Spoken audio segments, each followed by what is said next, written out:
Voilà, bonsoir, bonsoir à tous et merci d'être là. Alors, je sais, je suis avec un chapeau, mais il y a, alors, on va voir sur Internet, mais c'est pas mal. Juste avant de voir Luc Baudin qui est déjà avec nous, il y a quelqu'un qui s'appelle comme ça. Alors, on va aller sur YouTube, mais c'est Diana Fraise. Et je pense que ça Ah, peut vous intéresser, Indiana Fraise, parce que ce gars-là, il est avec un chapeau comme Indiana Jones, et il parle sur le paranormal. Il y a des choses qui... bon, il fait du sensationnel, mais c'est plaisant. C'est plaisant à voir, et voilà, il parle d'OVNI, de plein de choses. Donc, si vous voulez aller voir cette chaîne, eh bien, allez-y, parce que c'est juste, si vous avez envie juste de vous vider le cerveau, de voir des choses étranges, on s'en fout de la crédibilité de certaines choses qu'ils disent ou pas, à vous de vérifier, ça vous vous transformer en Angleterre. Il m'a inspiré à nouveau de remettre ce chapeau, même si c'est pas la première fois que je le mets. Alors, ce soir, on invite évidemment Luc Baudin. J'allais dire Jean-Luc Baudin. Je sais pas pourquoi je voulais mettre un Jean-Luc alors que c'est pas un non, nom composé. non. Peut-être C'est mon frère, je sais pas. peut-être, peut-être. Luc Baudin, le site et surtout la chaîne aussi. Alors là aussi, c'est une chaîne à ne pas rater parce qu'il y a beaucoup, beaucoup de vidéos dessus très, très intéressantes qui vont vous intéresser évidemment ce soir. Et puis, on va parler ce soir de la déprogrammation et reprogrammation, auteur prolifique. Alors là, on en a quelques-uns, je suis sûr qu'on les a pas tous. Et il y en a un autre hors caméra dont il m'a dit, s'il voudra en parler, peut-être en cours d'émission, à la fin de l'émission, il est en cours d'écriture. Et c'est pour ça qu'il l'a débronzé, comme on dit, on rigolait tout à l'heure par rapport à ça. Bonsoir Luc, comment vas-tu? Écoute, très bien Didier. Je suis très heureux d'être une nouvelle fois avec toi et de pouvoir échanger. J'adore ton sourire et l'animation que tu amènes. Et Merci à toi. bonjour à tous. Merci à toi. Alors, déprogrammation, reprogrammation, on a l'impression que nos cellules sont codées, hein. On peut en parler aussi pour commencer. Et j'ai envie de te demander d'emblée, peut-être rentrer dans la matière vraiment sans autre transition par rapport à un comportement négatif. On va prendre cet exemple concret, hein. Voilà, quelqu'un qui a un programme, qui a ce programme-là, à chaque fois, de parler négativement, de voir la vie en noir. Alors là, c'est toujours pareil. Est-ce que c'est lui qui s'est déprogrammé à force d'être négatif, ou c'est là déjà quelque chose de déprogrammé qui a induit son comportement négatif? En gros, qui est l'œuf et la poule? Qui est venu en premier? Voilà, une bonne question. Est-ce que normalement, on peut espérer que l'être humain naît vierge de tout programme, ce qui n'est pas certain du tout d'ailleurs, ce qui n'est pas certain du tout, parce que on peut ramener aussi des mémoires de vie antérieure, voire de la généalogie également, et donc on n'est pas forcément complètement innocent, je dirais quelque On part. viendrait déjà un Et petit peu cabossé, mais pas de notre fait à nous. bah, de notre fait, oui, peut-être. Si ça vient de nos vies antérieures, on ramène de temps en temps des programmes qu'on n'a pas résolus dans des vies antérieures et qui on vient pour les solutionner dans cette vie-là. Pour moi, c'est la présentation. Pour moi, c'est ça le karma. C'est pas une punition, disons t'as pas été gentil, t'as pas bien fait, donc tu vas avoir punition dans la vie suivante. Non, non, c'est qu'on a quand on a des conflits dans cette vie présente, on est là pour les solutionner. Donc normalement, on comprend, on évolue, on avance, mais de temps en temps, on s'enfonce dans notre choix et on ne veut pas changer. Donc dans ces cas-là, on peut mourir en n'ayant toujours pas solutionné ce conflit. Et à ce moment-là, on vient rejouer la scène dans une autre vie pour non pas en punition, mais pour nous essayer de nous faire comprendre que bah on s'est trompé et qu'il faut avoir la simplicité, l'honnêteté de le reconnaître et de changer.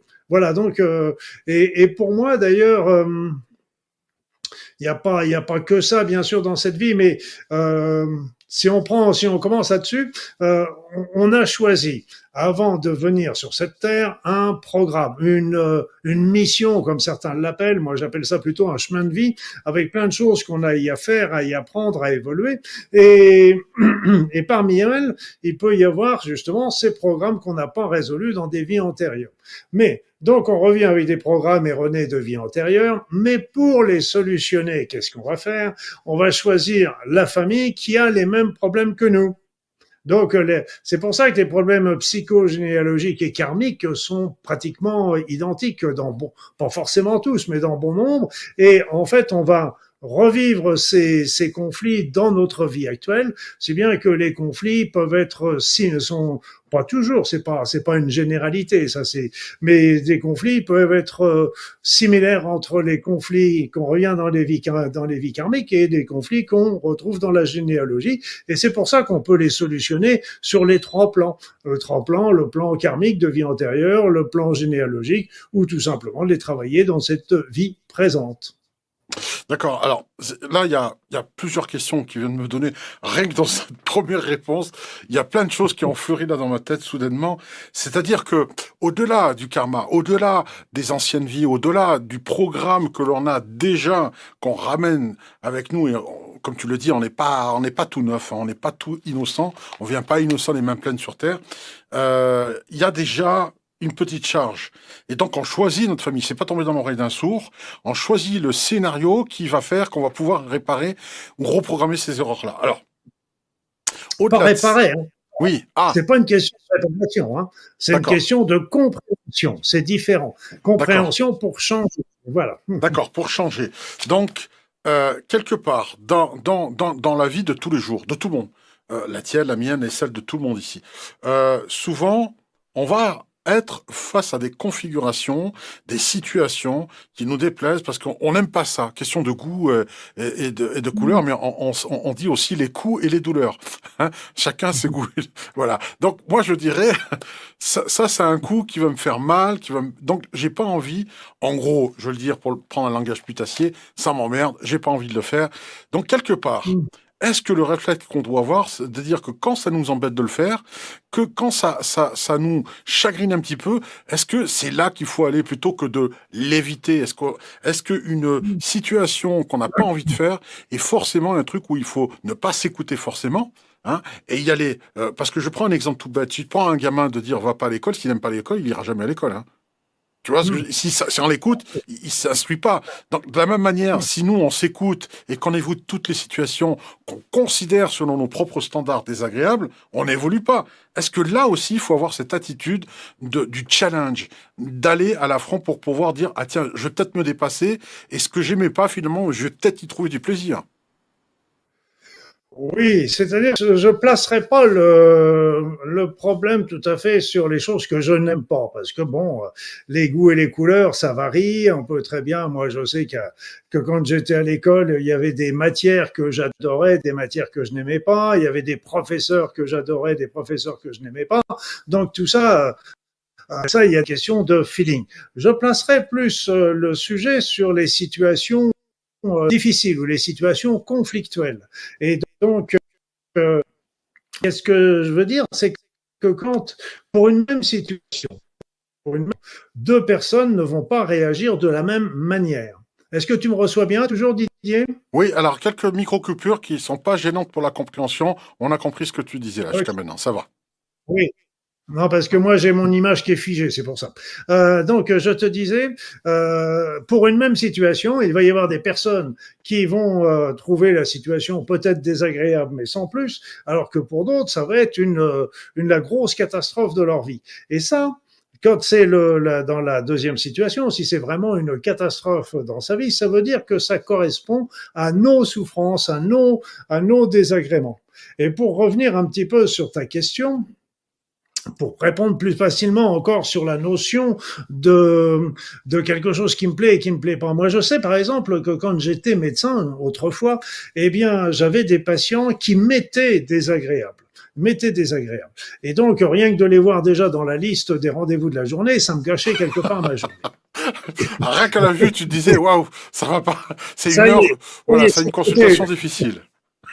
c'est une consultation. Oui, mais justement. Et alors là, je me suis dit, bon, allez, je vais observer ma je me suis aperçu que la consultation n'était pas si désagréable que ça. La personne avait des manières de présenter les choses ou des questionnements qui étaient justes, qui étaient sains, mais me dérangeaient. Donc, c'était pas la personne qui était désagréable, c'était ce qu'elle ressent, qu'elle venait titiller, qui était en moi et qui était douloureux. Et en fait, c'est qu'à partir du moment où j'ai commencé à travailler sur moi, que les consultations avec ces personnes, on ne peut pas dire que c'était le rêve, mais qui se passait tout à fait bien et tout à fait normalement. Mais c'était un travail que j'avais à faire sur moi. moi. Et un peu pareil, l'école.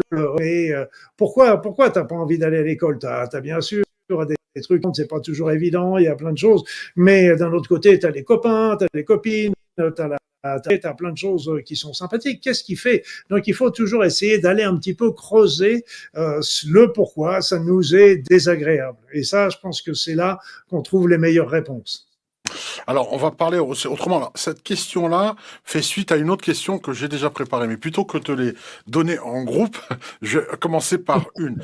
Déjà, quelles sont les limites de la déprogrammation, reprogrammation? Parce que quand on regarde, en fait, ton livre ici, déprogrammation et reprogrammation, on se dit qu'effectivement, c'est un peu comme un programme informatique qui se copie, qui se duplique. Et puis à un moment donné, il y a la chaîne ADN qui se désorganise, il y a un bug dans le programme et des cellules qui dégénèrent et ça, des fois, entraîne des maladies graves comme le cancer. Donc, quelles sont les limites de la reprogrammation? Est-ce que des maladies graves, auto-immunes ou autres, peuvent être évincées à un moment donné, stoppées, arrêtées, voire renversées? Là, j'aimerais savoir, est-ce que c'est possible ça? Ben, écoute, là, on sort complètement du sujet du livre. Mais je, et donc, il y avait, une étude je me rappelle de son nom, c'était le professeur Bifsel, une femme qui avait montré que le milieu extracellulaire, le milieu des protéines extracellulaires, quand ils étaient des protéines délétères, quand il y a un milieu, eh bien, elles étaient capables de produire des modifications dans l'ADN des cellules et voire même provoquer des cancérisations. Mais inversement, si on changeait le milieu extracellulaire en changeant, en amenant des protéines qui étaient euh, positives, saines, normales, je dirais, eh bien, c'est ce changement de sein du milieu extracellulaire permettait des réparations de l'ADN. Et ça, on l'a vu aussi avec d'autres études qui ont travaillé évidemment sur l'épigénétique. Bien sûr, nos modes de vie, notre mode de pensée, nos vécus, nos angoisses, etc., modifient non pas les gènes, mais vont modifier l'ouverture ou la fermeture des gènes. Et si bien qu'un mode de vie malsain, des chocs émotionnels douloureux, peuvent être à l'origine d'ouverture de gènes de la maladie. Et on sait qu'il y a un grand nombre de maladies qui sont liées à ces phénomènes épigénétiques. Mais inversement, et c'est ça aussi qui est très génial, c'est que si la personne change et qu'elle prend un mode de vie sain, une vie harmonieuse, un équilibre, etc., il y a eu des études, je me rappelle, c'était l'étude Géminal qui a été réalisée sur une trentaine d'hommes qui avaient un cancer de la prostate, eh bien, simplement en 3 mois déjà, il y avait des modifications épigénétiques au niveau de leur ADN, si bien que les gènes de la maladie, du cancer, étaient déjà en train de se modifier, de se transformer, de se fermer pour arriver avec des gènes de la santé. Donc Waouh! c'est pour ça qu'on a toujours quelque part, on est toujours les maîtres de notre destin. On est toujours les maîtres de nos destins. Alors pour ce qui est des programmes dont je parle dans mon livre, c'est pas tellement dans le cadre de la maladie dont je parle surtout de ces programmes, c'est que ce sont des programmes qui, pour la plupart, sont des programmes inconscients. Donc on en a parlé de certains avec les éléments qu'on peut vivre dans cette vie, qu'on a pu ramener de vie antérieure, de vie peut-être postérieure d'ailleurs aussi, et parce qu'on n'a pas tout, on ne sait pas forcément tout, parce que le futur aussi intervient sur nos choix et nos décisions du présent, mais aussi il y a beaucoup d'autres programmations qui sont inconscientes. Et là où c'est le plus grave, c'est que là où ça nous amène, c'est que ces programmes, ces croyances, ces valeurs que nous n'avons pas choisies, qui nous ont été inculquées d'une manière ou d'une autre, on pourrait évacuer un petit peu toutes les manières dont ça peut être inculqué, et il y en a beaucoup, eh bien ces programmes constituent la manière dont on fonctionne, dont on réfléchit, dont on va réaliser des choix, dont on va faire, qui vont conditionner nos comportements et nos attitudes. Donc, quelque part, à cause de ces programmes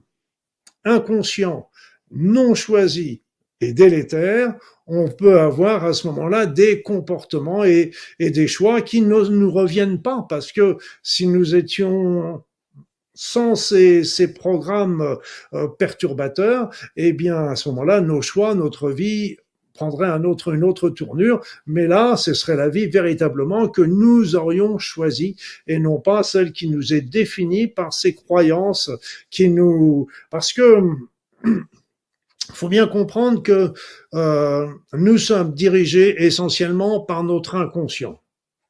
On pense toujours que c'est notre conscient qui domine, mais non, le conscient ne domine pas, c'est notre inconscient. Tous les psychologues, les thérapeutes vous le diront. Et là, dans cet inconscient, c'est là que se trouvent toutes ces croyances, les vécus douloureux qu'on a pu vivre et qui vont à ce moment-là interférer sur nos prochaines situations, etc. On a pu capter aussi des mémoires dans certains lieux ou de certaines personnes. Il peut y avoir aussi même il y a la notion qui peut être difficile, comme moi j'ai travaillé aussi en faisant les soins énergétiques sur les actes de magie noire ou des actes de sorcellerie, je dirais quelque part. Et là, il y en a de beaucoup sortes. Il y a des sorts, des charmes, des malédictions, des envoûtements, etc. Il y a plein. Ailleurs là, l'imagination humaine est débordante, mais comme dans tous les phénomènes d'armement. Mais le fait est que je me suis dit, mais quel est le commun de tout ça? Eh bien, tout ça, en fin de compte, c'est comme si, tu prenais tout à fait l'exemple tout à l'heure que on va garder l'exemple de notre ordinateur central, notre disque dur, et qui est chapeauté par la conscience qui est située sur un autre plan. Mais ce disque dur, lui, va recevoir des virus. Et tous ces programmes étrangers, non voulus, non désirés, eh bien, vont être comme des virus qui vont attaquer notre ordinateur central, et à ce moment-là, pas le faire disjoncter, parce qu'il va pas tuer la vache aux œufs d'or, mais il va le faire agir sur des plans Bifurqué, oui. qu'il ne désire. Tout à Moi, fait. j'ai vu ça, par exemple, avec certains envoûtements ou certaines entités ou choses comme ça, qui, en fin de compte, étaient capables de rendre une personne d'un seul coup violente, ou de le rendre alcoolique, ou de le rendre dépendant de la drogue, etc. Et donc, c'est un changement de comportement. C'est pas son comportement normal. Et s'il a ce comportement, c'est que justement, il y a des éléments délétères qui l'induisent, ce comportement. Et c'est ces programmes inconscients. Alors, programme inconscient, là aussi, on va peut-être parler d'une actualité plutôt fraîche par rapport à cela. Tu parlais de désenvoûtement, etc. Est-ce que cet envoûtement peut être collectif et créé par un égrégore? Alors, je m'explique, et là aussi, je prends un cas concret et pragmatique.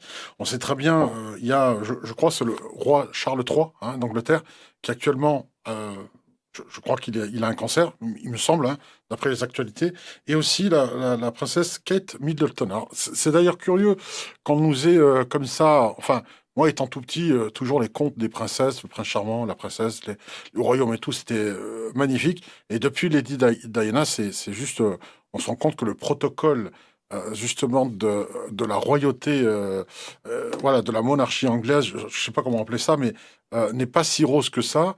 Et c'est très, très, très lourd. On voit la haine que peuvent, en tout cas au niveau des tabloïds, au niveau du public, critiquer ceux qui ne sont pas d'accord parce que le roi Charles soit roi, le fait que le prince William ait choisi Kate Middleton, que son frère ait demandé en tout cas d'être totalement déshérité pour pouvoir vivre sa vie librement. Peut-être que lui a évité peut-être une reprogrammation par la masse publique de cet égrégore, ce que n'a peut-être pas évité le prince William. Alors, Kate Middleton, cancer, peut-être par toutes les critiques qu'il y a pu avoir, le roi Charles, est-ce que le public massivement peut envoûter quelqu'un parce que la charge émotionnelle qu'il a, est-ce qu'elle peut venir casser la programmation et jouer les troubles faits au milieu? Je dirais que ça peut être le cas. Moi, je voyais ça. Je vais donner l'exemple d'une manière plus générale avec les présidents de la République en France. Autrefois, il y avait quelle que soit l'opinion des personnes, il y avait toujours un respect de la charge du président de la République. Qu'on soit d'accord ou pas avec lui, il y avait toujours un minimum de respect. Aujourd'hui, il n'y a plus ce respect, et il y a toujours une critique qui est peut-être valable pour un certain nombre de choses, mais qu'est-ce que fait cet esprit critique systématique? Parce qu'on dit toujours ce qui va pas, mais on dit pas forcément ce qui va bien. Et donc cet esprit critique est toujours fait que ça fait baisser le niveau vibratoire de la personne. Inversement, quand on lui envoie des pensées positives, des pensées d'amour, etc., ça fait monter son niveau vibratoire.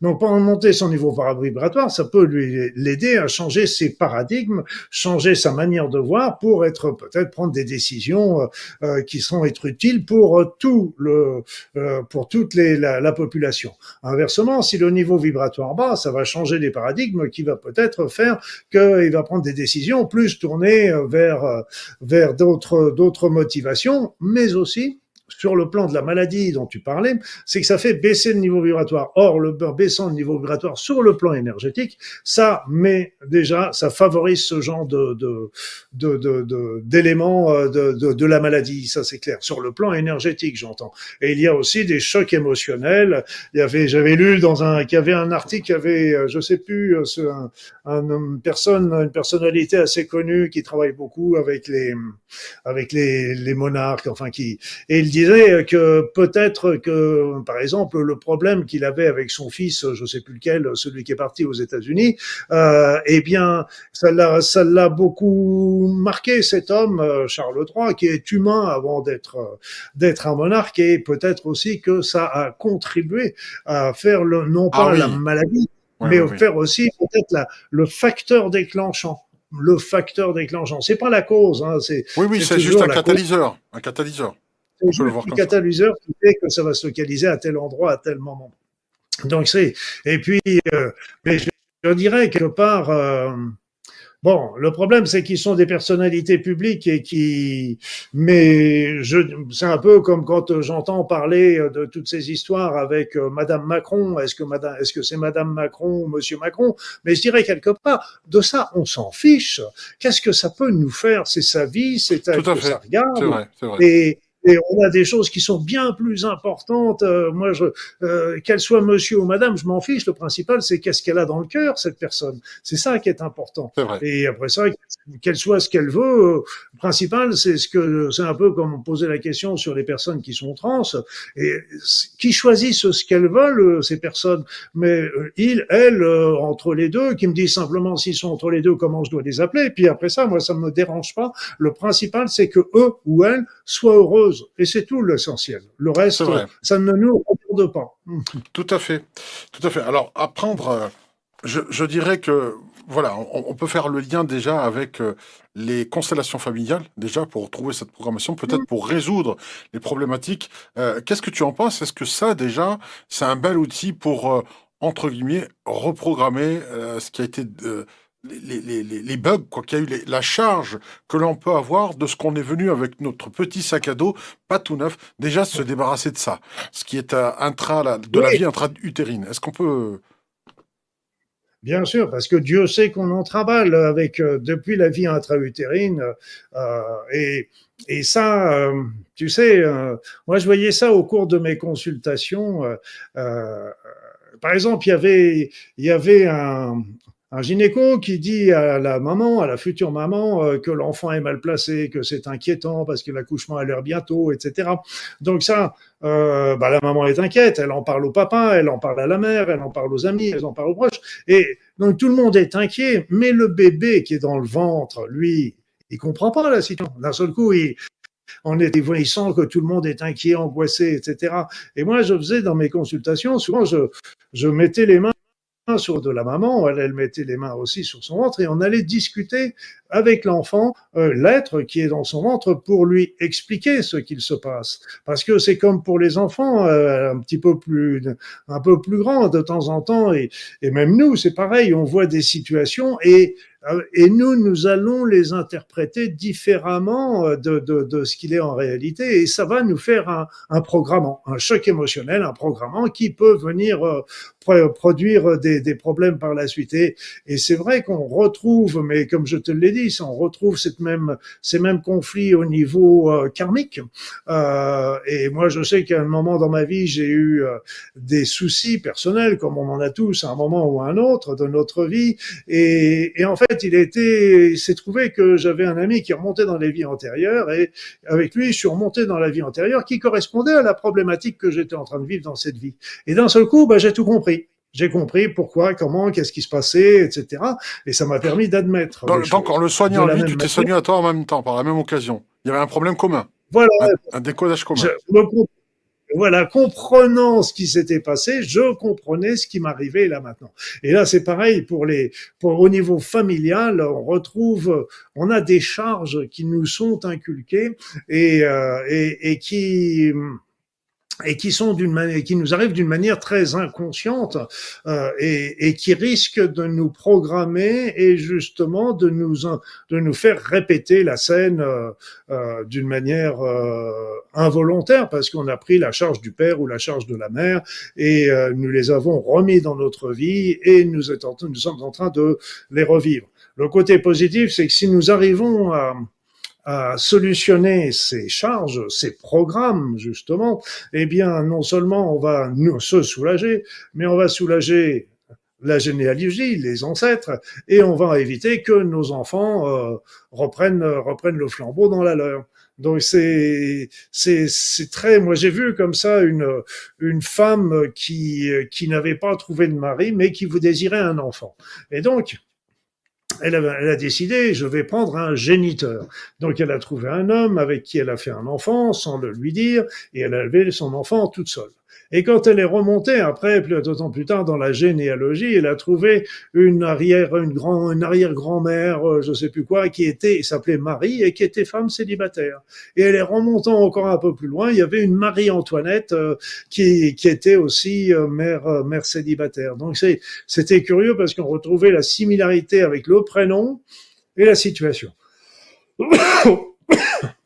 Et donc, en prenant ça, on voit ça aussi avec, c'était Salomon Selam qui avait fait un très très bon travail avec le syndrome du gisant, en disant, très souvent, dans des familles, l'enfant qui naît va être le remplaçant de quelqu'un qui est décédé récemment. Alors ça peut être un adulte, mais ça peut être par exemple une fausse couche ou choses comme ça. Et donc en fait, lui se retrouve avec la charge de remplacer la personne qui est décédée. Et donc là encore, c'est un programme de vie. On le voit bien aussi dans les familles. On se retrouve dans une famille, dans une place que nous n'avons pas choisie.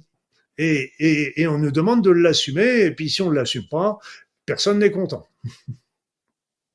Alors, on peut étendre la chose ici, on en parlera peut-être, si tu veux, en émission, mais les noms composés, Jean-Luc, hein, souvent, il y a un trait d'union, donc c'est pour remplacer quelquefois quelqu'un, consciemment ou inconsciemment, Didier Guillaume, Jean-François, etc.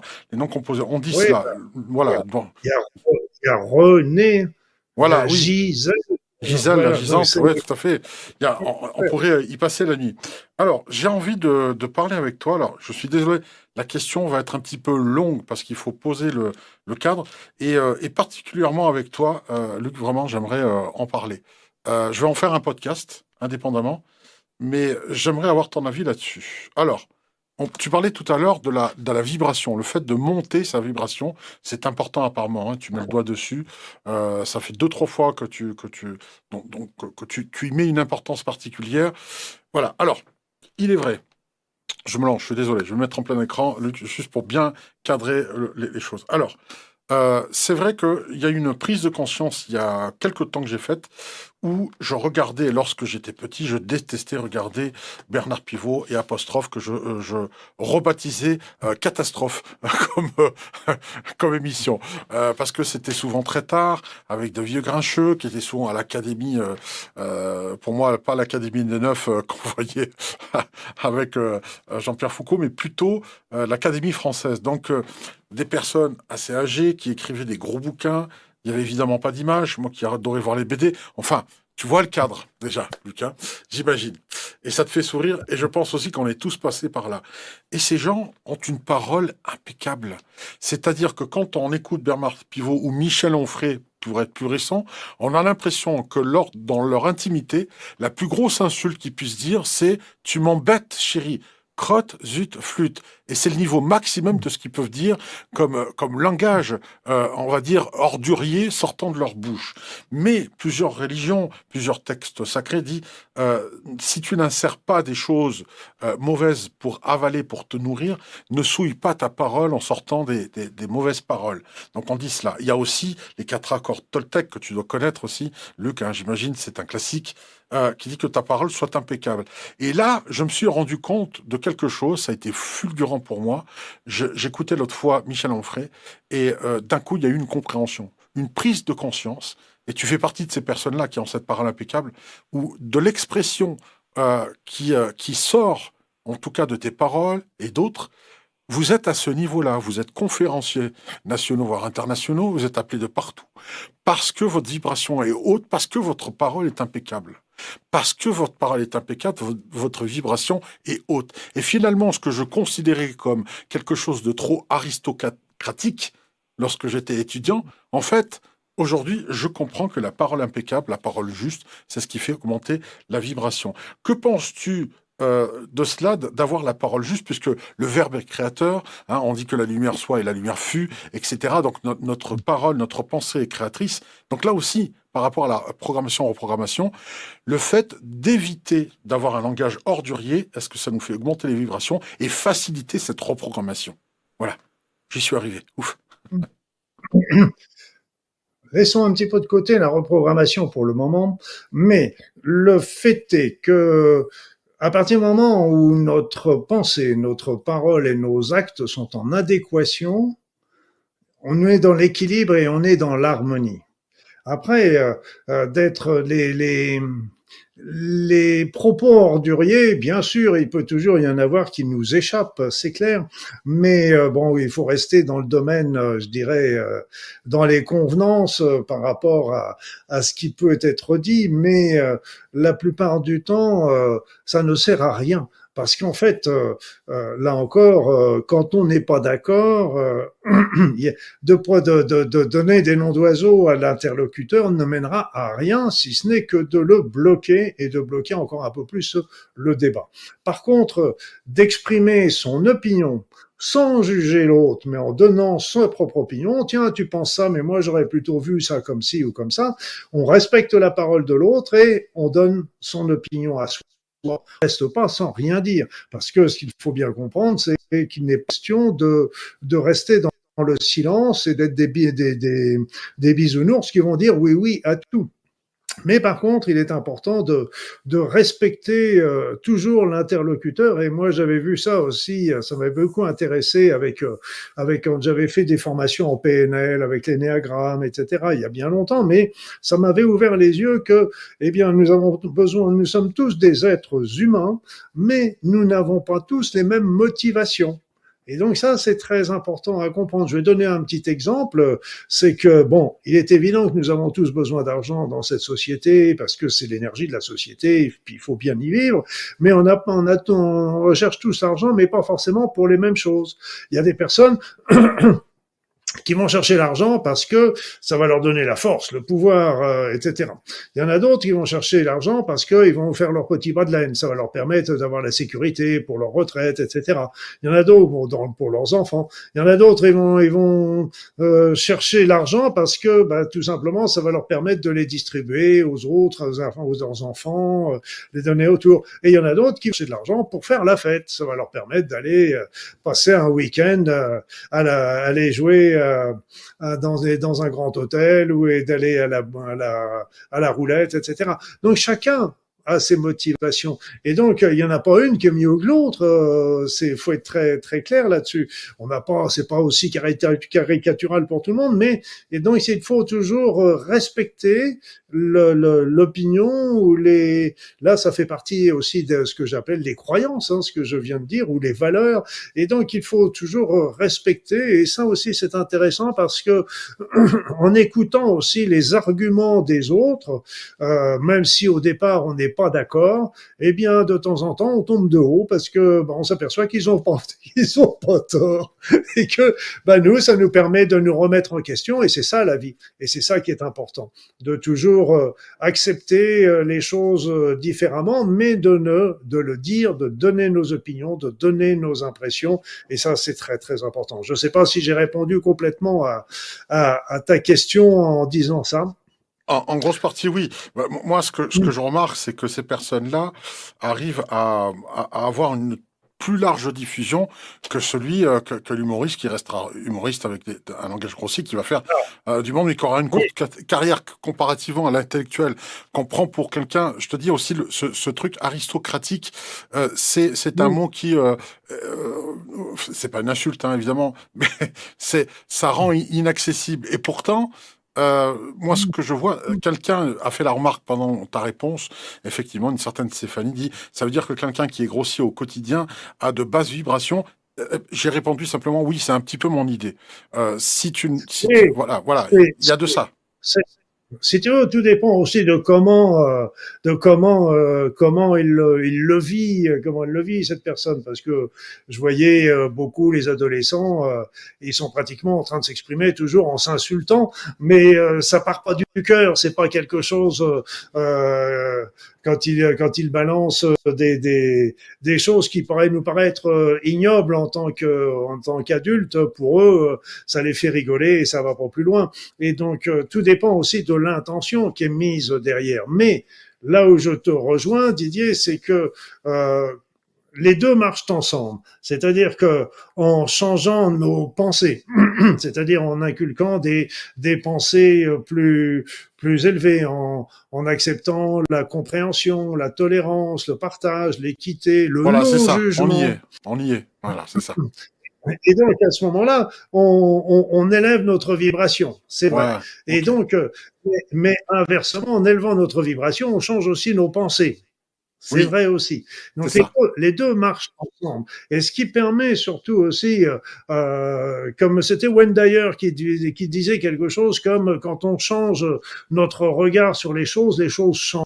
C'est à peu près ça. C'est que quand on travaille avec, en essayant, parce qu'on est tous humains, hein, on a tous des hauts et des bas, mais en essayant d'avoir des pensées plus plus altruistes, je dirais quelque part, eh bien d'un seul coup, le monde autour de nous devient moins difficile. Par exemple, les événements comme il peut y avoir eu en Russie là ce week-end seront toujours difficiles, traumatisants, mais on les prendra avec davantage de philosophie parce que on aura peut-être développé aussi des sentiments que la vie, que la mort n'est pas une fin en soi. C'est la mort de la chenille et le démarrage du papillon. Donc on permet de voir aussi les choses un petit peu différemment, tout en restant dans l'empathie et dans la compréhension et la tolérance. C'est pas d'être indifférent, c'est de regarder les choses d'une manière moins matérialiste et puis de regarder les choses un petit peu d'une manière un peu plus, je dirais, quelque part. Et je vais te donner un exemple qui pourrait t'intéresser. C'est que il y a quelques années, j'ai un ami qui travaillait dans l'armée et qui me dit, tu sais, Luc, dans l'armée française et certainement dans toutes les armées du monde, ils avaient étudié la possibilité de nourrir les soldats avec la nourriture pranique, la nourriture qu'on retrouve, qui est autour de nous, mais dont on n'arrive pas encore à remplacer la tomate et la pomme de terre. Mais j'ai trouvé que c'était absolument génial parce que si les soldats devaient se nourrir du prana, il n'y avait qu'une seule solution, c'est qu'ils montent leur niveau vibratoire pour arriver à finaliser, au final, de se nourrir du prana. Mais s'ils montaient leur niveau vibratoire, ils allaient changer de paradigme, ils allaient changer leur manière de penser, il va y avoir une ouverture d'esprit, de conscience, etc. Et donc, à ce moment-là, ils ne seront plus capables, après, de prendre le fusil pour tirer sur la personne en face. Et Ah c'est oui, pour ça que je suis c'est pour antagoniste le là. développement. Voilà, Ah, exactement. C'est pour ça que je suis pour le développement de la nourriture pranique dans toutes les armées du monde. Voilà. ouais, bah oui, oui, oui, forcément. Derrière, ça arrangerait beaucoup, beaucoup de choses. Alors, seul ou doit-on se faire aider? Parce que on dit bien que tous les chemins mènent à Rome. On a vu quelques pistes tout à l'heure, notamment le fait de faire une constellation familiale permet déjà de dégager une partie.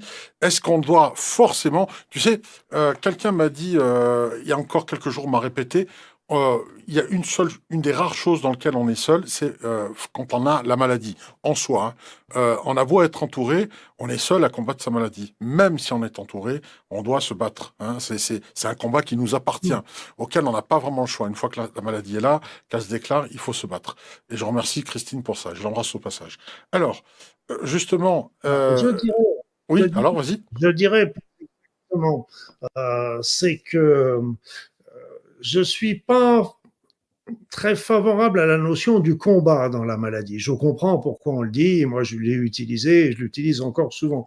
Mais la maladie, il faut surtout arriver à la comprendre. C'est ça qui est le plus important. À comprendre pourquoi elle est arrivée, à comprendre sur le plan physique. Bon, là maintenant, on commence à avoir suffisamment d'informations là-dessus, mais aussi comprendre sur le plan émotionnel, psychologique, énergétique, voire même spirituel.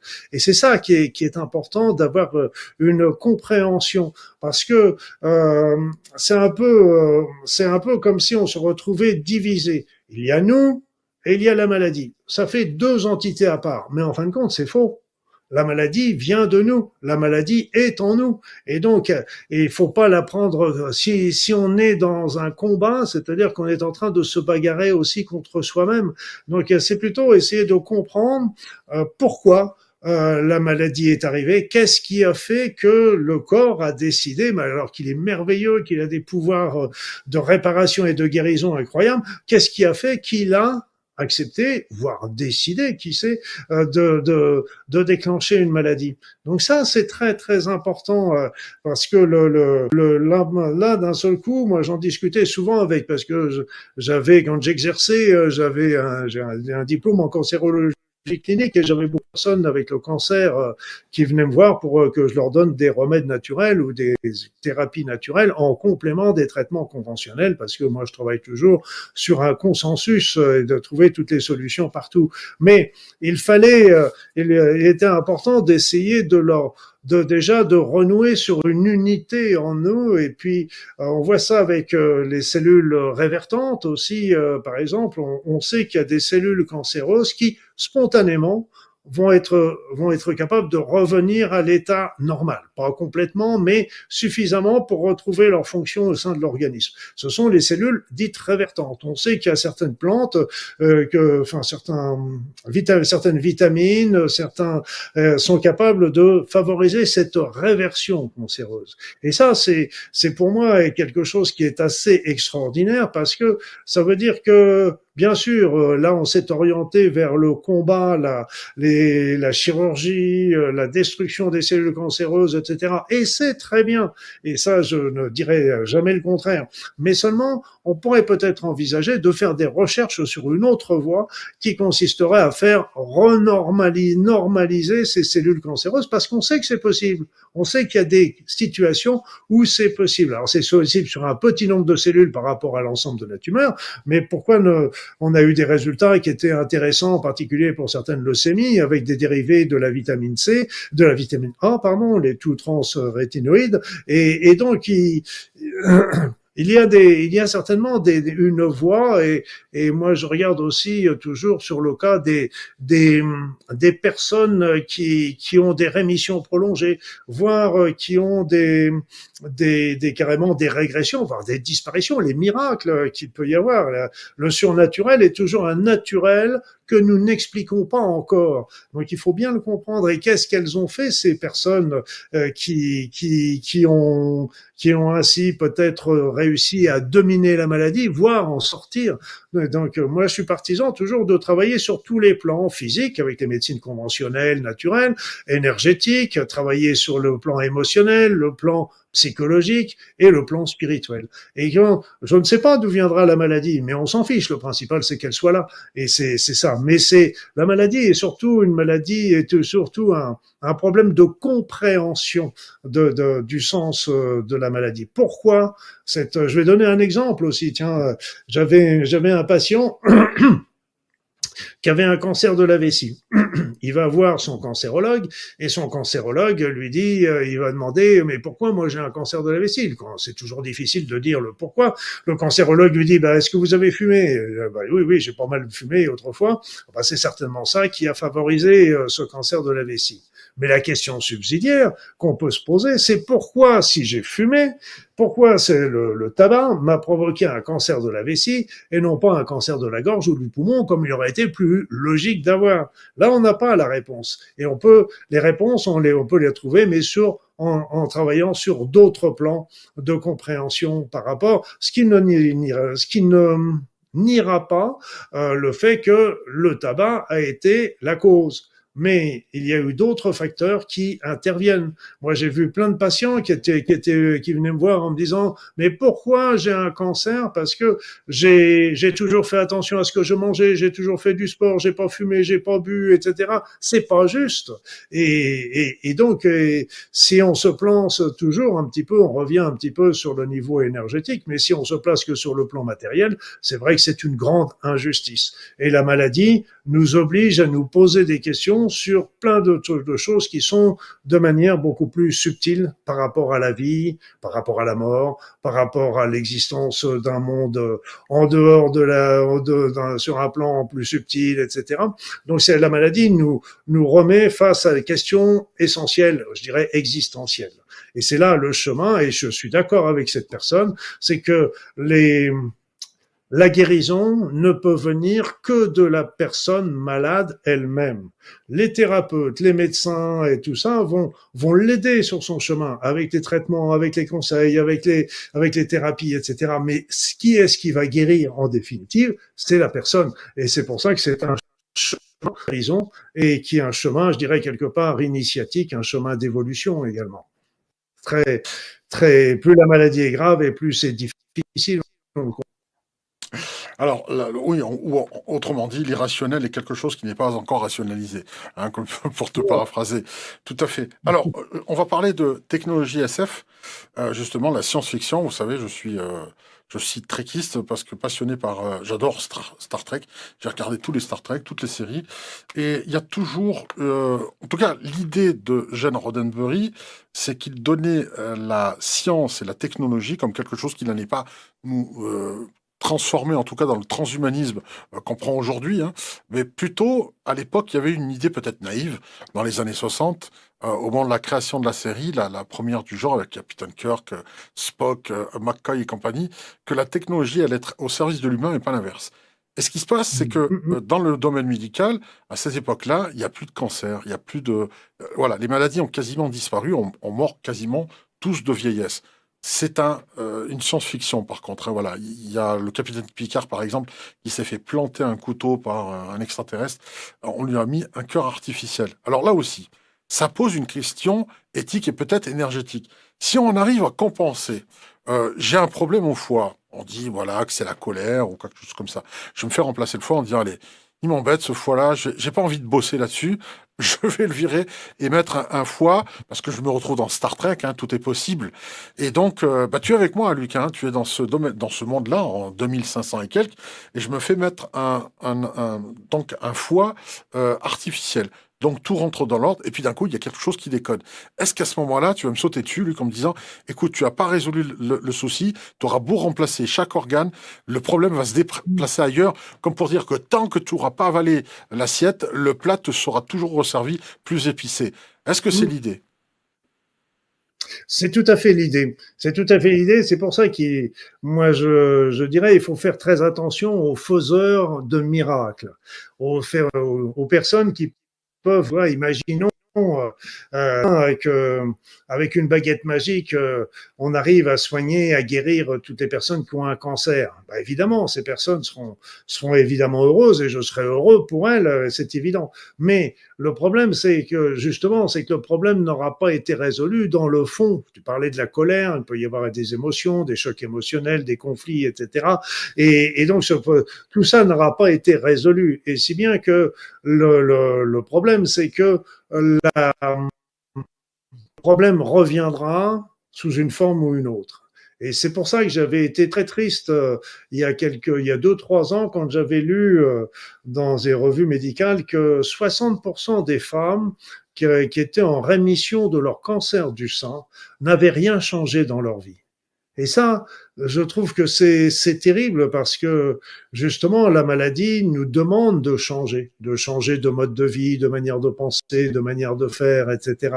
Et ça, c'est très important parce que si on ne le fait pas, les mêmes causes redéclenchent évidemment les mêmes effets. Est-ce que je peux te raconter une petite histoire de la greffe de cerveau? Ah, je t'en prie, avec joie. C'est une petite histoire que j'ai lue dans un livre, je me rappelle plus lequel, je suis désolé pour l'auteur, mais c'est une histoire qui est fausse, mais qui est très intéressante pour la conclusion. L'histoire, c'est que le professeur Barnard, qui a fait la première greffe de cœur, était un chirurgien, et il se dit, mais qu'est-ce que je peux faire de plus fort encore que la greffe de cœur? Et il dit, ben, le plus fort, c'est de faire une greffe de cerveau. Donc le voilà qui trouve deux patients, un patient qui a un corps sain mais un cerveau en très mauvais état, donc qui servira de receveur, et un autre qui a un cerveau en bon état mais un corps qui est très fatigué, très malade. Donc il y a Monsieur A, le cerveau de Monsieur A, qui a un bon cerveau, un cerveau bien agissant, va être greffé par le professeur Barnard dans le corps de Monsieur B. Après l'intervention, le lendemain de l'intervention, le professeur Barnard rentre dans la chambre de son patient. Comme il a greffé le cerveau de Monsieur A dans la tête de Monsieur B, il dit, et nous on pense que toujours que notre personnalité, notre conscience, tout ça, c'est dans notre cerveau. Donc il s'est dit, il rentre en disant bonjour Monsieur A, vu que c'est le cerveau de Monsieur A qui est dans le corps de la personne qui est en face de lui. Ah oui. Et la personne qui est en face de lui, mais il dit, mais qui c'est Monsieur A? Moi, je suis Monsieur B. Ah, Oui, ah. oui, parce que la conscience, à mon sens, n'est pas dans le cerveau. On a beaucoup Oui, d'enveloppes oui, aussi oui. subtiles. Et donc, en fait, quand si on résout un problème physique, et là en ce moment, tu sais ils font des greffes avec des organes de porc Oui. modifiés génétiquement. Donc là encore, on sait très bien que les greffons, et là ça fait partie des programmes aussi, que les greffons gardent souvent la mémoire du donneur. Il y a plein Hmm. d'histoires comme ça. Donc, Oui, oui. il y Comme avait un homme, une femme qui a eu un cœur greffé n'aimait plus son mari, Ouais. Et par puis il y en exemple. avait une autre. Elle racontait comme ça que depuis qu'elle avait été greffée par un cœur d'homme, eh bien, elle commençait à être attirée par la bière, par le football et même par les femmes. Donc, Comme quoi. Ah, donc là, c'est bien la mémoire qui se transmet à travers les tissus. Il y a quelque chose qui est transmis. Hein, il y a les mémoires dans les cellules. Alors Dieu merci, ces histoires, je pense qu'elles sont oui, rarissimes, oui, oui, bien sûr. mais parce que vu quand même le nombre de greffes, etc. Mais on peut se dire On peut se aussi, questionner. bon, On peut se est-ce questionner. que même si les personnes ne ressentent rien a priori, est-ce que ça va pas induire des petites modifications dans leur pensée, leur comportement, sans qu'ils y prennent garde? Difficile Oui. à dire, mais encore sont des programmes qui sont incorporés dans le programme du receveur et qui modifient à ce moment-là son comportement et ses pensées. Et c'est peut-être son destin ou son karma qu'il a décidé de l'autre côté, justement, d'avoir Oui. ce genre de... Voilà. Alors, on va Oui, mais parler... Oui. là où je pose la question, c'est quand on fait des greffes avec des cœurs de porc, Ouais.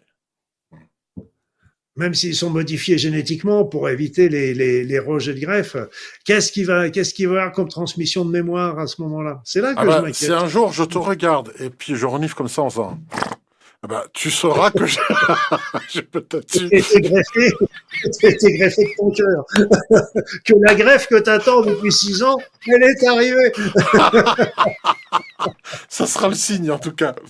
Alors, on va parler du carême. On est en pleine période, et puis une personne, effectivement, parle du jeûne et de ce que tu en penses. Alors, par rapport à la reprogrammation, il est vrai que souvent, de manière assez profonde, dans diverses cultures, on se dit que c'est une façon aussi, évidemment, de laisser le corps se réparer. Un peu comme dans une maison, on fait le vide, on emmène tous voilà, on enlève la salle à manger, on déplace de pièce en pièce pour tout repeindre. Donc quand on fait un jeûne, il semblerait, je dis encore une fois, moi je ne suis pas médecin, mais que le corps puisse se restaurer parce qu'il n'est pas en fonction. Moi, je dis toujours que si un matin j'ai pas envie de travailler, je pose un arrêt de travail à mon médecin ou carrément je préviens personne, j'y vais pas et c'est tout. Mon cœur, si lui se dit la même chose, je ne suis plus là. Mon estomac fonctionne tout le temps. Donc, de temps en temps, il mérite aussi d'avoir quelques journées de farniente. Donc le jeûne, je pense, ça fait du bien. Mais au-delà de ça, il y a plusieurs dimensions. Alors, on va parler peut-être de ces diverses couches, au-delà de la fonction juste de restauration réparatrice, régénératrice des cellules elles-mêmes, purement sur le plan biologique. Il y a aussi une transformation peut-être, alors on parle de déprogrammation, reprogrammation encore, en rapport avec ton livre, peut-être une pensée qui se modifie. Quand on voit justement qu'on peut manquer de cette manière-là, certaines personnes disent, on pense enfin différemment. La faim nous, comme on dit, hein, ventre qui n'a faim n'a point d'oreille, mais par contre, on pense beaucoup plus. Et autrement, est-ce que le jeûne a d'autres dimensions et peut nous aider à certaines prises de conscience pour une éventuelle reprogrammation? Parce que des personnes qui font des jeûnes et qui pensent autrement, il y en a. Hein. Je dirais, bon, après ça, il y a le jeûne et le jeûne. Hein, donc, je me mouille pas en disant ça, vous allez me dire, mais il y a parce que tout dépend de quel jeûne on parle. En sens que, par exemple, dans le carême des chrétiens, c'est plutôt une restriction calorique et peut-être qualitative des aliments. Donc, c'est après ça, dans le jeûne du Ramadan, c'est un peu comme on retrouve ça avec le jeûne intermittent, avec un jeûne qui est complètement toute la journée, du lever au coucher du soleil, et après ça, on se remet à manger. Alors après ça, c'est ce que je dirais déjà, il faut que ne jamais faire de jeûne sans s'hydrater correctement. Donc il faut pas faire de jeûne hydrique. Il est important de toujours rester hydraté. C'est important aussi d'être en forme parce que beaucoup le préconisent dans certaines maladies et donc c'est une épée à double tranchant. Par exemple, on a vu que le jeûne, à contrario de ce que je viens de dire, le jeûne de quelques jours permettait d'améliorer l'acceptation, de diminuer les effets secondaires des chimiothérapies pour le cancer du sein. Donc ça, c'était mais quelques jours, 1 ou 2 jours avant, ça permettait de diminuer les effets secondaires. Mais après ça, dans une maladie, je dirais par exemple dans le cancer, il y a beaucoup de personnes qui préconisent parce que en faisant le jeûne, ça va ronger toutes les formations surnuméraires, toutes les tumeurs et Bah, donc le paraît-il cancer. que ça affame le cancer lui-même. Il a besoin d'énergie Voilà. pour se développer et ça le prive de ça. Sauf que, Ah, sauf que, justement, le cancer est quelque chose de très intelligent et quand on le prive de nourriture, qu'est-ce qu'il va faire? Il va aller se servir dans l'organisme de son hôte. Donc en fait, si on le prive de sucre, il va pomper les lipides dans le corps. Si on le prive de lipides, il va pomper les protéines et tout ça va être surtout nuisible pour la personne qui a un cancer.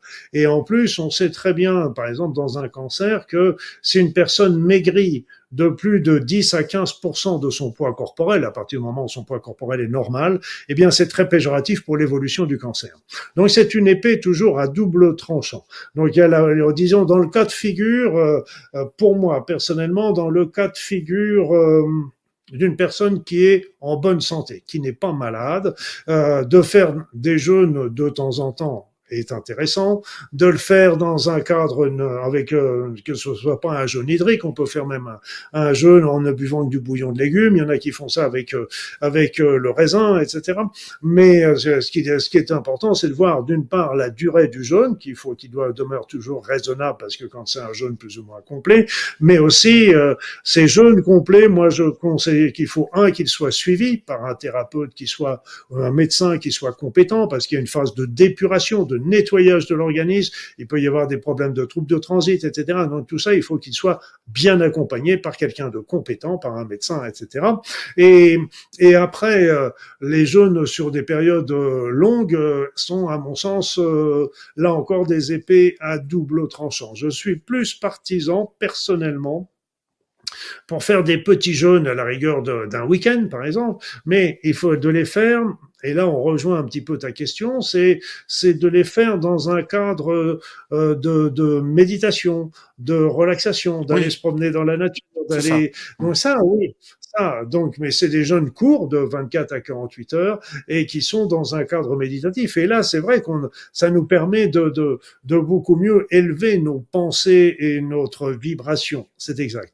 Ou alors, il y a ce qu'on appelle le jeûne intermittent, c'est-à-dire que c'est un jeûne qui est, à mon sens, relativement facile à faire, en ce sens qu'on peut le faire même en période de travail et choses comme ça, qui consiste à prendre que 2 repas par jour et qui serait donc qui, par exemple, on prend le premier repas sur le coup de 10 heures du matin et le deuxième repas vers 16 heures. C'est bien qu'entre 16 heures et 10 heures le matin, 10 heures du matin le lendemain, l'organisme reste à l'état de veille et donc lui, il peut à ce moment-là se régénérer, etc.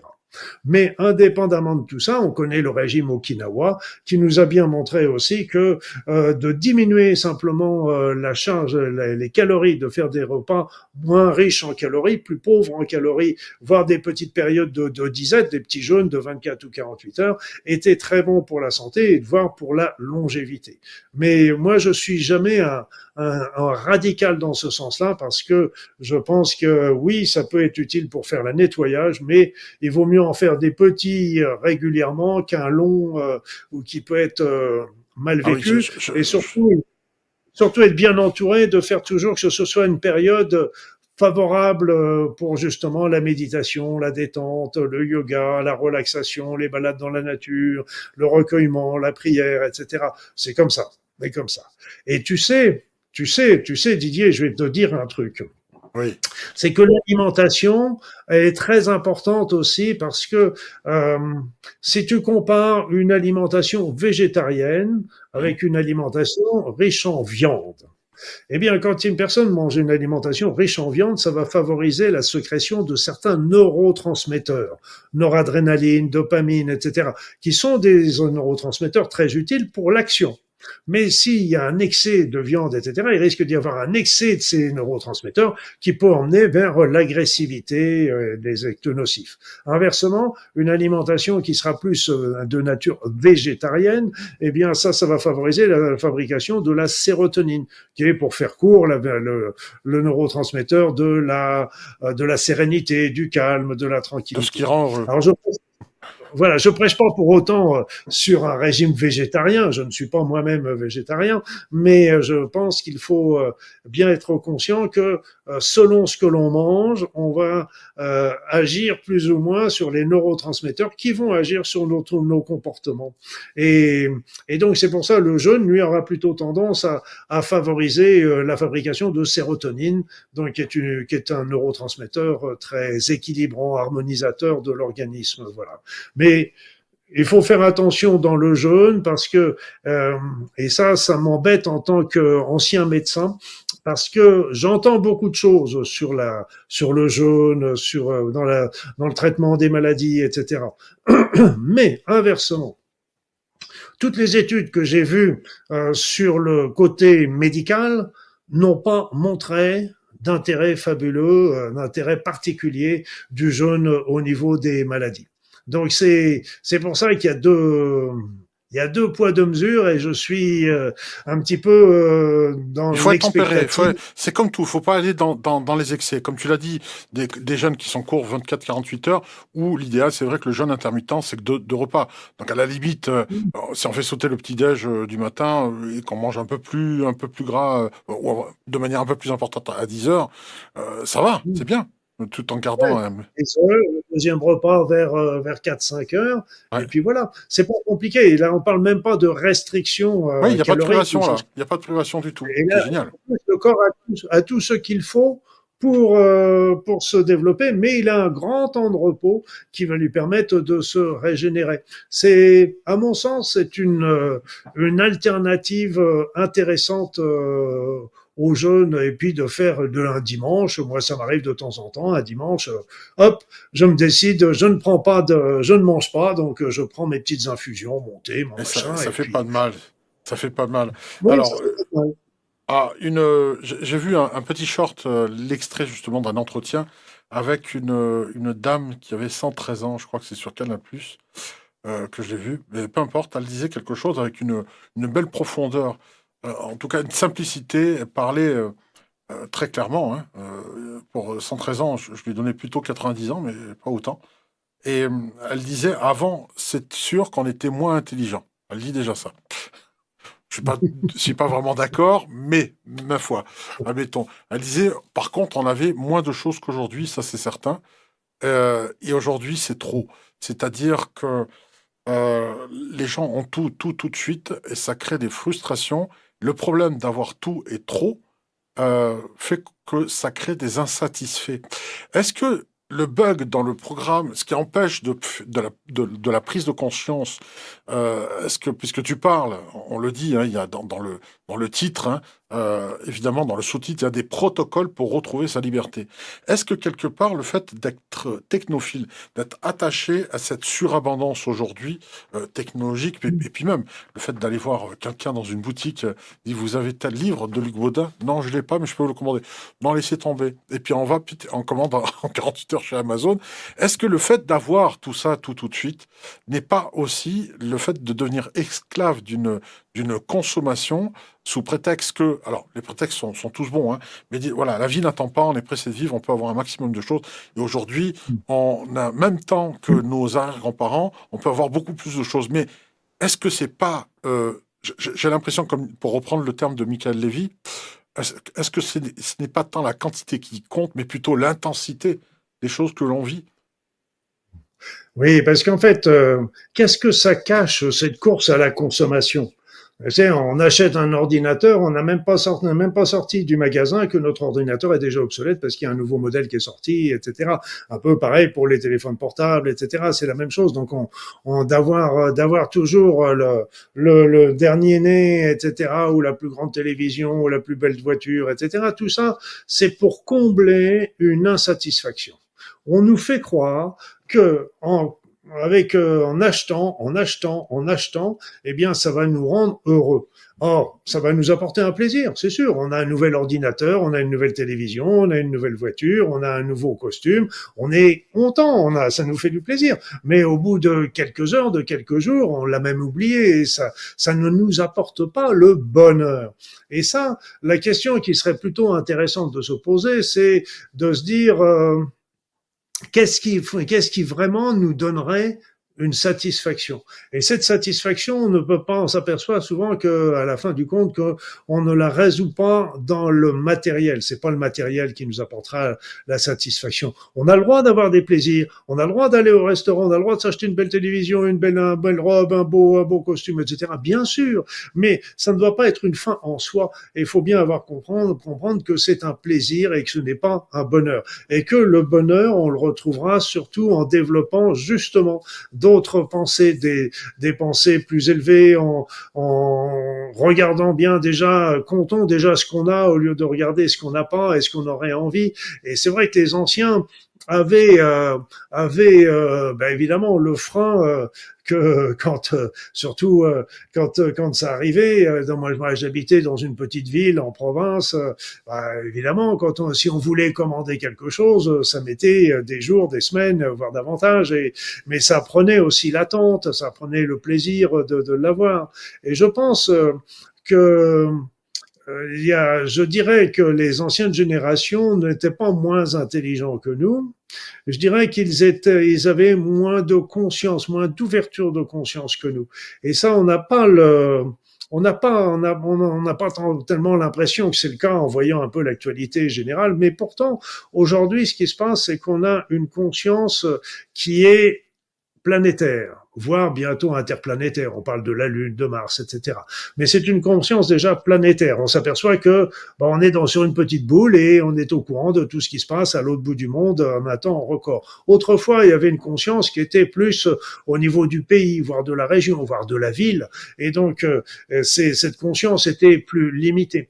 Et notre conscience s'est élargie et ça, c'est aussi, et ça nous, grâce c'est au téléphone portable, à la téléphonie mobile, grâce aux ordinateurs, Internet, etc. Ça nous a permis aussi ça. Mais ce qu'il faut bien comprendre, c'est qu'il faut pas confondre la poule et l'œuf. C'est-à-dire, c'est parce qu'on avait une ouverture de conscience plus planétaire qu'on a pu bénéficier, qu'on utilise bien la téléphonie mobile et Internet. Mais comme je dis souvent, les chevaliers du Moyen-Âge, s'il y avait eu Internet, je pense que ça leur aurait pas beaucoup servi et c'était pas dans leur niveau de conscience, pas dans le niveau d'intelligence, parce que je pense que les anciens étaient au moins aussi intelligents que nous, mais ils avaient une intelligence qui était différente et et là aussi, le QI, le fameux QI, n'est jamais été une marque foncièrement d'intelligence au sens large. Il y a une intelligence émotionnelle, une intelligence spirituelle, une intelligence sur plein de niveaux. Et l'intelligence, le QI tel qu'on le dit par rapport à l'esprit scientifique, certes est intéressant dans les sociétés actuelles, mais n'est pas un gage d'intelligence au sens large du terme. Oui, je suis tout à fait. Je rejoins ton idée par rapport au fait que ces chevaliers n'avaient pas la conscience, tu leur aurais filé un GPS que en pleine forêt, je pense qu'il n'y aurait pas eu assez de satellites à ce moment-là. On va parler de cette négociation que l'on peut faire. Alors peut-être négociation, mais le conseil finalement quand il y a une maladie qui vient pour retrouver cette liberté, en rapport avec en fait, ce bug de programme qui n'est pas vraiment un bug, mais on comprend bien qu'il y a quelque chose à travailler. On ne naît pas, on choisit sa famille, on choisit le contexte, le terreau dans lequel on va évoluer. On a bien compris, tu as une plante, hein, on va choisir sa terre, si c'est de la tourbe, de la terre ou quelque chose de plutôt marécageux, et on va devenir une plante grasse ou autre, selon la nature du sol que l'on va choisir. Mais lorsqu'un problème vient parce qu'on n'a pas su entendre ou reprogrammer ce qui était à refaire, est-ce qu'on doit faire ami-ami avec la maladie? Est-ce qu'on doit négocier avec elle? Est-ce que finalement le patron de la maladie, c'est Hermès, le messager? Est-ce qu'il faut le traiter ainsi? Eh oui, parce qu'en fait, ça a été une grande découverte pour moi qui était issue de la médecine où on était dans le tout matériel, tout le corps, les cellules, les enzymes, les hormones, etc. On acceptait du bout des lèvres la notion du stress, alors qu'aujourd'hui, là, j'ai lu un article hier ou avant-hier comme quoi le stress était reconnu comme étant une cause de cancer, par exemple. Donc ça, c'est intéressant parce que ça montre qu'il y a une évolution par rapport à toute cette pensée. Donc, et moi, en avançant, en faisant un petit peu les formations que j'avais faites à droite à gauche, et j'en ai fait beaucoup, et l'idée, c'est que d'un seul coup, je me suis aperçu que dans toute maladie, il y avait deux aspects. Toujours deux aspects. Il y avait la cause physique qu'on connaît. Si t'as mal au dos, c'est parce que t'as trop porté, t'as trop fait de voiture, t'as trop porté de bois, etc. Ok, c'est juste. Et ça, personne ne peut dire le contraire. Par contre, si t'as mal au dos aujourd'hui, alors que t'as fait des choses 10 fois plus importantes il y a 15 jours et que t'as rien eu, c'est qu'il y a quelque chose de différent dans la période que tu traverses. Et donc, quelque part, ton organisme est en train de t'expliquer, ou ton être, plus exactement, au travers de ton corps, est en train de t'expliquer que il y a quelque chose à changer. J'avais vu ça avec un homme qui avait une grosse sciatique et qui était chauffeur routier. J'aurais pu m'arrêter là parce que les sciatiques, les lombalgies des chauffeurs routiers, ça fait partie des maladies professionnelles. Bon, Oui, ok. moi, en tant que médecin, j'aurais dit la même chose, hein. Je me serais arrêté là. Hum, exactement. Sauf que il est grand et je m'en sers. Donc je dis, mais il n'a pas l'air d'aller fort dans votre vie. Et là, il s'arrête, il me regarde complètement ébloui, mais il me dit, mais comment vous savez ça, etc. Et en fait, il m'explique que il y a juste quelques jours, une semaine avant, sa femme lui a donné un ultimatum parce qu'il était tout le temps parti sur les routes pour travailler, pour gagner de l'argent, etc. Mais il était jamais à la maison. Et sa femme a fini par lui dire, bah écoute, mon petit chéri, ça peut pas continuer. Soit tu choisis le camion, soit tu me choisis. Et donc lui, il s'est retrouvé dans une situation conflictuelle, un choc émotionnel. Et ce choc émotionnel, il s'est porté sur la colonne vertébrale. Pourquoi? Parce que la colonne vertébrale, c'est comme le gouvernail de la vie.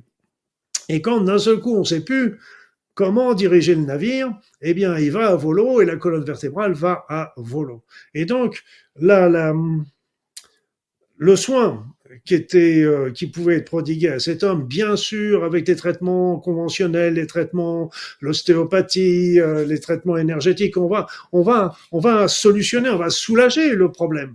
Mais quand est-ce qu'il va véritablement guérir et sortir de l'ornière? C'est quand lui aura choisi, une bonne fois pour toutes, s'il décide d'aller avec sa femme ou rester dans son camion. Et c'est ça ce que le sens et ça explique pourquoi la maladie est arrivée à ce moment-là et s'est portée sur cet endroit-là. Donc ça a été une révélation pour moi parce que je pensais pas qu'il y avait.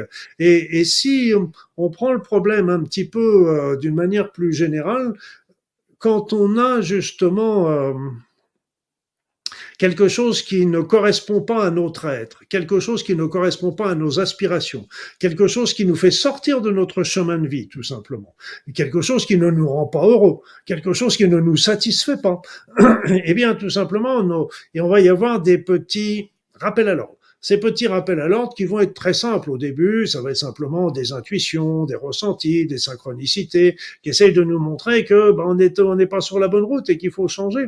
Et puis la plupart du temps, on les écoute pas, on continue dans notre série. Et puis un peu plus tard, ça va commencer à provoquer des situations désagréables, pas trop méchantes au départ, mais toujours dans le même but d'essayer de nous faire comprendre qu'on arrive on n'est pas sur notre route et qu'il faut essayer d'écouter notre cœur, écouter nos aspirations et suivre ce chemin des aspirations, parce que si on les suit, en fin de compte, ça va nous rendre heureux et satisfaits.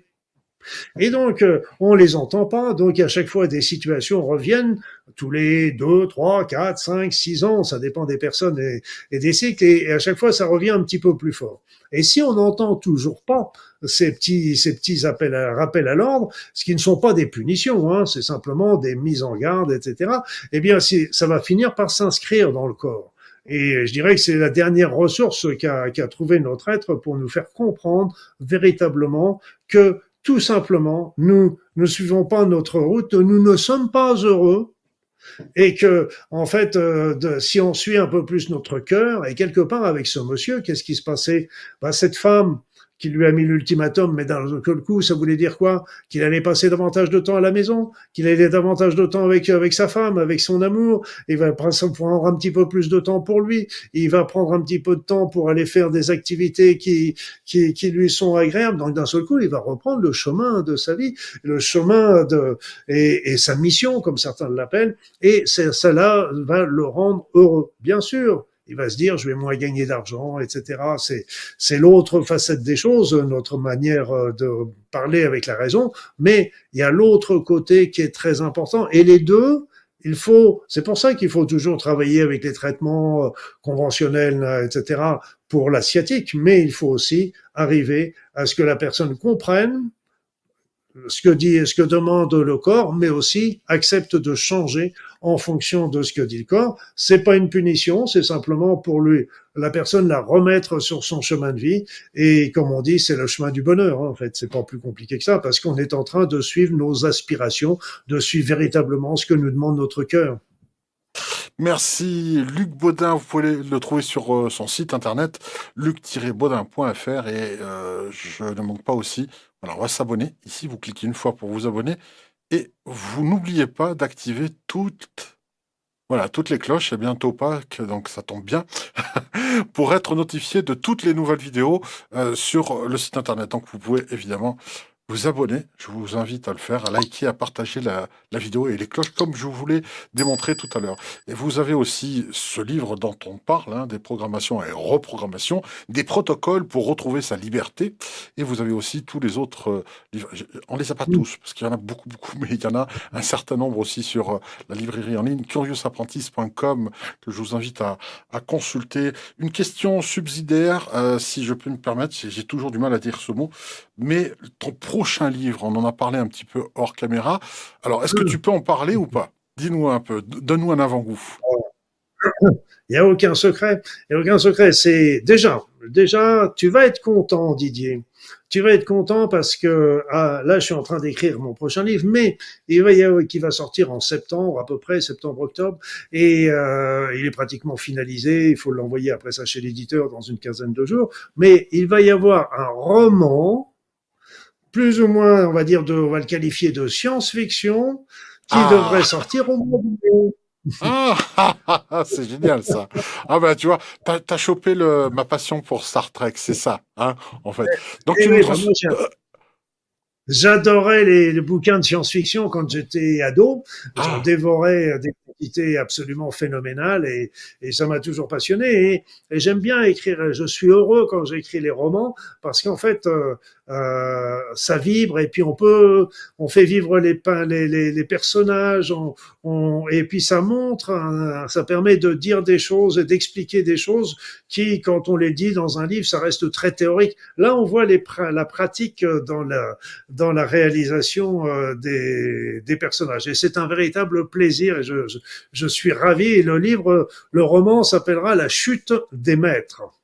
la chute des maîtres à retenir. Voilà, et ça c'est pour le mois de juillet prochain, c'est ça? Au mois de mai. Mois de Au mois mai, de donc mai. c'est très récent. Alors justement, je vais donner un conseil à une de nos modératrices. Tout à l'heure, on parlait d'un cœur justement de porc, par exemple. Hein, donc on voyait cette différence. Eh bien, sache que Catherine adore tes livres. Il y a un de tes livres dont elle a mis une tranche de jambon en guise de marque-page. Elle a dévoré ton bouquin. Voilà, donc on peut je peux pas m'en empêcher, je suis désolé. Catherine, si elle a toute la vaisselle, elle va me le casser sur la tête.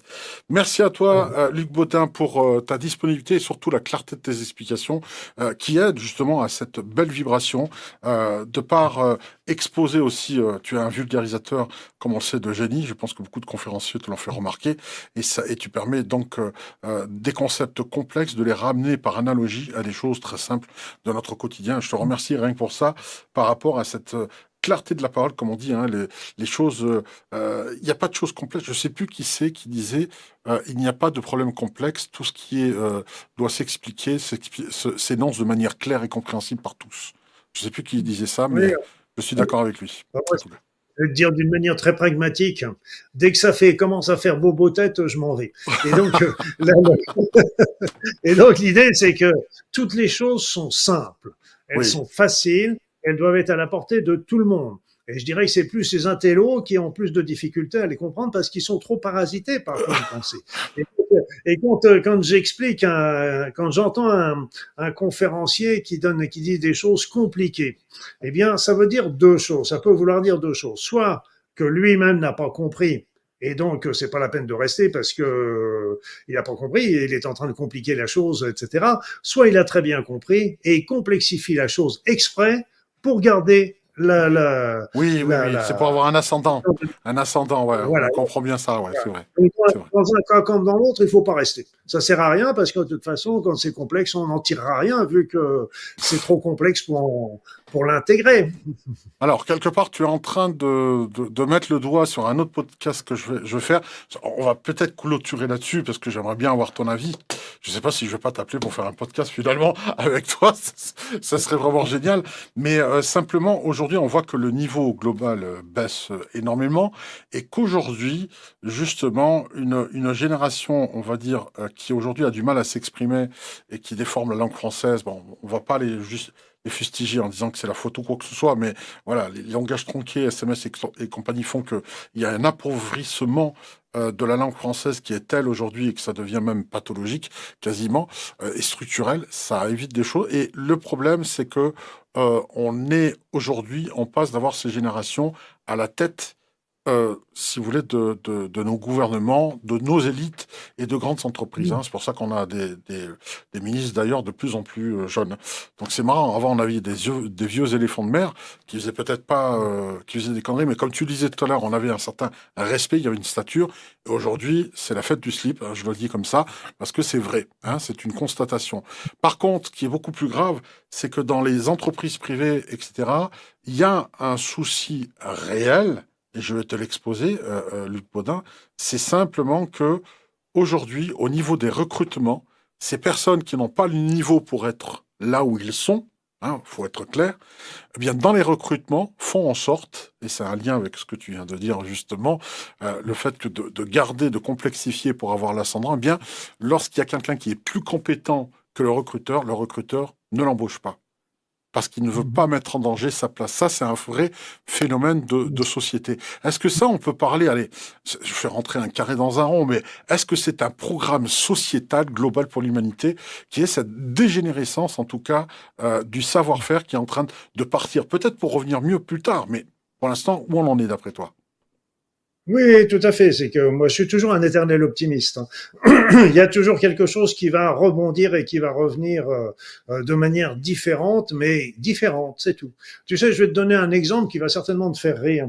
Euh, quand j'ai fait mes classes secondaires, j'étais absolument considéré comme nul en français. Ça m'énervait, ça me plaisait pas, etc. Et je peux te dire que si mes professeurs sont toujours vivants et qui savent maintenant que j'écris des bouquins, etc. Et je veux dire qu'ils doivent en tomber des nus. Donc ce que je veux dire par là, c'est que Ouais, c'est rien l'histoire de déjà. Guy de Graine, quoi. C'est un peu avec toi, c'est un peu ça. Et c'est que le truc, c'est ça dépend, rien n'est jamais perdu en sens que Oui, d'un seul coup, j'ai eu une révélation les professeurs n'ont pas réussi à m'intéresser, à m'ouvrir le canal de l'intérêt de la langue française, etc. Et celui-ci est arrivé plus tard. Et au fur et à mesure que j'ai écrit, etc., ça s'est développé, etc. oui, Mais, la graine avait été mais, déjà plantée quelque part. C'est juste que c'est voilà. toi qui l'as fait germer et pas eux, pas forcément. Voilà, exactement. D'ailleurs, c'est pour ça que l'idée, je sais plus ce qu'il dit, il y en avait un qui disait, l'éducation ne doit pas être un vase qu'on remplit, mais c'est quelque plus tard un vase qu'on ouvre pour que donner le goût aux élèves d'apprendre, de découvrir par eux-mêmes. Et c'est ça. Et par contre, de leur inculquer toutes les dates de l'histoire de France ou les sources les hauteurs des montagnes, ça n'a jamais été très intéressant et n'a jamais intéressé personne. Mais ce qu'il faut, c'est plutôt leur donner le goût d'aller découvrir par eux-mêmes. Et là, l'évolution de la langue, c'est sûr, on sait que les jeunes utilisent de moins en moins de vocabulaire par rapport à s'exprimer. Le problème n'est et surtout qui m'inquiète davantage dans ce phénomène-là, c'est que ayant moins de mots, ils ont plus de difficultés à exprimer leurs opinions, leurs sentiments, leurs émotions. C'est Oui, ça qui m'inquiète le plus. Après ça, avec la langue française, bah, c'est évident que vu l'évolution mondiale de la population, on parlera peut-être chinois tous ou indien ou je sais pas quoi dans 100 ans ou dans une 200 ans. suggestion après, peut-être que dans le roman, le prochain roman qui sortira au mois de mai, peut-être qu'il y aura aussi, Luc Baudin va intégrer cette problématique-là en disant, ils sont tellement appauvris le langage qu'ils ont développé la télépathie, voyant les choses de manière positive. C'est possible. Mais peut-être qu'elle est déjà développée d'ailleurs. Elle est peut-être déjà développée. Donc et c'est pour ça, il y a toujours des éléments on ne sait pas. On sait que demain sera différent d'aujourd'hui. On regarde dans les rétroviseurs ce qu'on a perdu, je dirais Oui, quelque part. Mais hum, on ne voit pas encore ce qu'on a gagné. exact. Et c'est pour ça que tu parlais d'une femme de 113 ans. Moi, j'en ai rencontré une qui était beaucoup plus jeune. Elle avait 95 ans. Et, donc, et cette femme était extraordinaire. Elle était venue à la suite, à la fin d'une de mes conférences, et elle me dit, vous savez, je suis revenu d'Inde, j'ai été voir le Dalai Lama. Oh, il faisait chaud là-bas, j'ai souffert, mais c'était bien, c'était bien. Et puis elle est revenue, elle a acheté une pile de bouquins à la fin pour me faire signer ça. Et puis elle me dit, mais vous savez, quand j'étais jeune, le monde, il était beau. Et puis elle continue avec un petit sourire en coin et me dit, mais vous savez, aujourd'hui, il est très beau aussi, mais il est différent, c'est autre chose. Ah, Voilà, c'est tout. Et c'est j'ai pas trouvé que mal. son expression Oui. était merveilleuse parce que à 95 ans, il n'y en a pas beaucoup qui Bah, sont une capables belle de dire ouverture des choses. d'esprit en tout cas, hein. Elle n'était pas dans le c'était mieux avant, tout simplement, hein. Voilà, Elle voilà. accepte, elle a ce recul et cette perspective d'accueillir le nouveau monde tel qu'il est dans sa plus belle expression. C'est magnifique, magnifique. Ah oui, parce on n'apprécie plus la technologie que le téléphone portable, Oui, l'internet, etc. quand j'écris un livre, c'est absolument génial parce que dès que je cherche une référence, etc., et hop, je vais Exact. faire ma recherche sur Internet et je retrouve ça dans la minute. Donc et quand je vois les écrivains, moi j'ai été visiter la maison de George Sand il y a pas très très longtemps, mais moi je suis admiratif. Cette femme, à la fin de sa journée, elle écrivait dans un petit coin et elle écrivait les uns après les autres les lignes pratiquement. Et nous, on est tout le temps en train de reprendre, de modifier, de corriger, de changer. Oui, Elle, c'est elle vrai. faisait C'est vrai. c'était pratiquement le premier jet qu'elle faisait. C'est incroyable. Je veux dire, moi, je suis admiratif de ce talent. Bah, il y avait Bon, il y avait quelques il prenait le temps de faire les choses, oui, c'est vrai.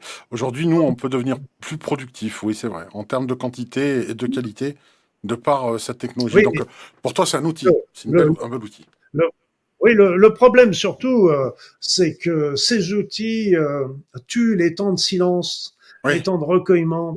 Et beaucoup de personnes, la première chose qu'elles arrivent, elles ouvrent la télévision, ou elles ont Hmm, toujours la musique dans les oreilles, ou elles c'est sont au vrai. téléphone, etc. Et en fait, elles ne prennent plus forcément du temps pour elles, Pour la pour simplement contemplation, être tout simplement. Hmm. dans le silence, dans le calme, et de réfléchir, et ça, c'est aussi, c'est un peu comme s'il y avait une peur de se retrouver face à soi-même. Et en fait, on est la personne avec laquelle on va vivre toute sa vie. Hein, donc, Oui, non, il est intéressant. j'aime bien la formule. Alors, effectivement, il y a un phénomène aujourd'hui, sachez-le, prendre un livre et prendre le temps de lire le livre, Mmh, c'est bien. Simplement, le livre mmh, audio est aujourd'hui de plus en plus préféré parce que lire mmh, occupe une main au moins et on est obligé d'être tranquille dans un coin. Et aujourd'hui, pour optimiser le temps des personnes, mettre les écouteurs, mettre le livre en route parce que c'est fait par quelqu'un. Tu vois l'appareil jusqu'où elle voit. Je suis en train de créer une conférence sur l'appareil justement pour pouvoir faire d'autres choses par un gain de temps.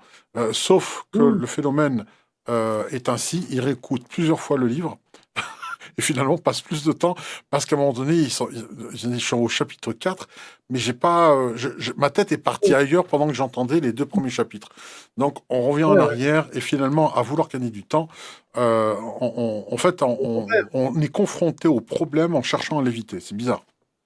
C'est curieux. Bah oui, et puis je dirais que tout simplement, même on lit un article dans un journal. Ouais. Tu lis un article dans un journal, tu le lis, ouais, et puis à la fin de l'article, tu dis, OK, qu'est-ce que je retiens? Et là, tu t'aperçois. Eh ben oui, et là, tu t'aperçois qu'en fait, tu l'as lu avec les yeux, mais tu l'as pas lu avec ta tête. Et donc, Exact. les yeux ont lu, mais t'as rien Oui, tu as mis quelque enregistré. chose d'automatique, comme si tu as marché pour te rendre automatiquement quelque part, mais t'as pas conscientisé le Voilà. chemin. Hmm. Et comme tu fais quelque chose en pensant à autre chose, tu es obligé de revenir plus tard. C'est ce qu'on fait tous quand on est stressé, on n'a pas beaucoup de temps, Hmm. etc. Mais c'est en fait une perte de temps parce qu'on est obligé de revenir vérifier ce qu'on a fait quand on pensait à autre chose. Et c'est pour ça il est toujours, il y a la vérité absolue qui est pas facile à vivre, mais qui nous manque aujourd'hui, c'est de vivre l'instant présent, Oui, tout tout à simplement. fait, tout à fait. Alors, une astuce pour illustrer ce que je viens de dire, Luc Bottin, à l'instant, si vous avez une cafetière électrique qui n'est pas programmée avec les doses, bah, souvent ça déborde. Vous mettez en route, Mhm. tu penses à quelque chose, quand le café déborde et que tu t'en rends compte, c'est que tu n'étais pas présent du tout. Là, il y a quelque chose à Ouais, travailler. Il y a quelque chose à travailler, c'est mhm. vrai, c'est vrai. Eh oui, mais c'est pas grave. Merci, Mais il y a quand même une dernière chose que je je t'en terminerai prie. là-dessus pour le temps présent. Une dernière chose et qui est très très important parce que mis à part le temps présent, ça fait disparaître le stress, ça fait disparaître l'angoisse, ça fait disparaître l'ego, ça fait disparaître le mental. Mais surtout, quand on est dans le temps présent, c'est le seul moment de sa vie où on vit véritablement. C'est le moment où on peut penser, décider, agir.